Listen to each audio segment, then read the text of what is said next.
नमस्कार दोस्तों। आमतौर पर इस चैनल पर देश विदेश के जुड़े मुद्दों का विश्लेषण देखते हैं, चाहे वो सरकार की नीतियां हो, अंतर्राष्ट्रीय घटनाक्रम हो या फिर सामाजिक राजनीतिक बदलाव। मगर आज का विश्लेषण थोड़ा अलग और बेहद ही खास है। आज हम एक सांसद के भाषण को तर्क और तथ्यों के आधार पर परखने जा रहे हैं, क्योंकि संसद में दिए गए भाषण सिर्फ शब्दों का खेल नहीं होते, बल्कि वे नेताओं की सोच, उनकी राजनीतिक नीयत और जनता के प्रति उनकी गंभीरता को भी दिखाते हैं। राजस्थान से डूंगरपुर बांसवाड़ा सांसद राजकुमार रोत एक ऐसे ही भाषण पर आज हम बात करने जा रहे हैं, जिसमें उन्होंने मनरेगा, पारदर्शिता और आदिवासी संस्कृति से जुड़े कुछ सवाल उठाए हैं। चलिए जानते हैं कि क्या उनका भाषण आदिवासी समाज के हित में था या फिर ये सिर्फ राजनीति थी। मगर सबसे पहले इस वीडियो को देखिए। कि हमारा कल्चर रहा है कि जेठ है और जो ससुर है उसके सामने घूंघट नहीं उतारती है बहू, लेकिन नरेगा योजना में ये लाया गया है कि आंखों से स्क्रीनिंग किया जाएगा, घूंघट उठा के उसका हाजिरी ली जाती है आंखों से।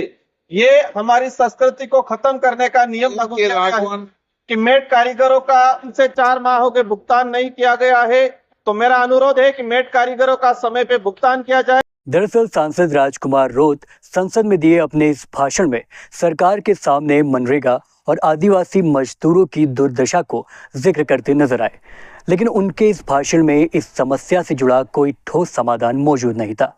उन्होंने अपने इस भाषण में भर भर कर भावनात्मक शब्दों का तो इस्तेमाल किया, लेकिन ये नहीं बताया कि उन्होंने अपने संसदीय क्षेत्र में मनरेगा के क्रियान्वयन पर कोई ठोस कदम उठाया या नहीं। दुर्भाग्य से लोगों को उनका ये भाषण महज एक भावनात्मक अपील लग रहा है, जिसका उद्देश्य सिर्फ राजनीति है या समस्या का समाधान, फिलहाल कहना मुश्किल है। इसके साथ ही सांसद रोत के भाषण में एक अजीब बात यह थी कि उन्होंने आंखों की स्क्रीनिंग जैसी पारदर्शिता लाने वाली प्रक्रिया का विरोध किया।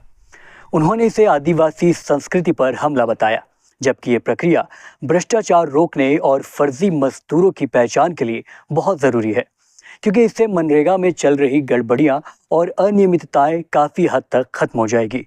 ऐसे में राजकुमार क्यों चाहते हैं कि मनरेगा में ये पारदर्शिता वाली प्रक्रिया लागू ही ना हो?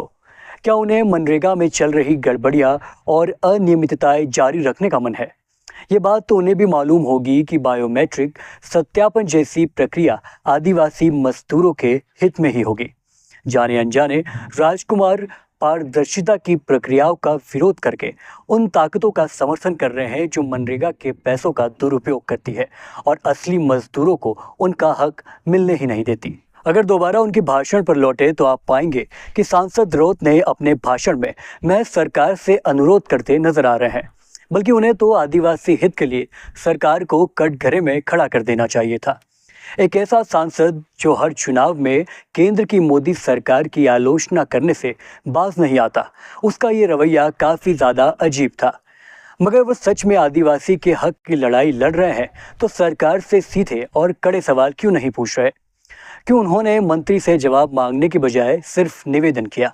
कहीं ऐसा तो नहीं, क्या कहीं ऐसा ना हो कि उनके इस रवैये को उनके आलोचक महज दिखावटी विरोध करार दे दें? इसके अतिरिक्त सांसद रोत ने अपने भाषण में बहू द्वारा ससुर के सामने घूंघट करने जैसी बातों को मनरेगा से जोड़ दिया। ये बिल्कुल गैर जरूरी बात थी। हम सभी जानते हैं कि आदिवासी संस्कृति काफ़ी ज़्यादा बेशकीमती है, मगर आज के वक्त में रोजगार भी ज़रूरी है। हम क्यों चाहेंगे कि एक गरीब मजदूर वर्ग के आदिवासी का हक कोई और ले ले? सांसद शायद जानते होंगे कि मनरेगा मजदूरों को उनका हक दिलाने की योजना है, न कि किसी परंपरा को बचाने का मंच। लिहाजा संस्कृति के नाम पर मनरेगा में पारदर्शिता के खिलाफ तर्क देना कितना सही है, ये आप मुझे कमेंट में बताइए। कुछ आखिरी सवाल जो मैं सांसद जी से सीधा पूछना चाहता हूँ कि अगर नरेगा मैट कारीगरों को 6-7 महीनों से पैसे नहीं मिले हैं, तो सांसद ने अब तक क्या कार्रवाई की है? क्या उन्होंने जिला प्रशासन से संपर्क किया है? क्या उन्होंने इसके लिए मंत्रालय को पत्र लिखा है? या उन्होंने प्रभावित मजदूरों के लिए कोई समाधान खोजने का प्रयास किया है? अगर आपने ये ठोस कदम उठाए भी हैं, तो इनका जिक्र भी आपको अपने भाषण में करना चाहिए था, ताकि हमें और उन ज़रूरतमंद आदिवासी वर्ग के लोगों को इसकी जानकारी रहे, ताकि सभी को ध्यान रहे कि सांसद सिर्फ संसद में भाषण देकर अपनी जिम्मेदारी पूरी नहीं कर रहे, बल्कि वास्तविकता में काम भी कर रहे हैं। तो ये था आज का हमारा विश्लेषण, जहां हमने सांसद राजकुमार रोत के संसद में दिए गए भाषण को तर्क और तथ्यों के आधार पर परखा। सवाल यह है कि क्या उनका भाषण वाकई आदिवासी समाज और मनरेगा मजदूरों के हित में था, या फिर ये सिर्फ एक राजनीतिक बयानबाजी थी। आपका इस पर क्या कहना है? क्या आप सांसद के तर्कों से सहमत हैं, या आपको भी इसमें कुछ कमजोरियां नजर आई? अपने विचार कमेंट सेक्शन में जरूर बताएं। अगर आपको ये विश्लेषण पसंद आया हो तो वीडियो को लाइक करना और शेयर करना बिल्कुल ना भूलें।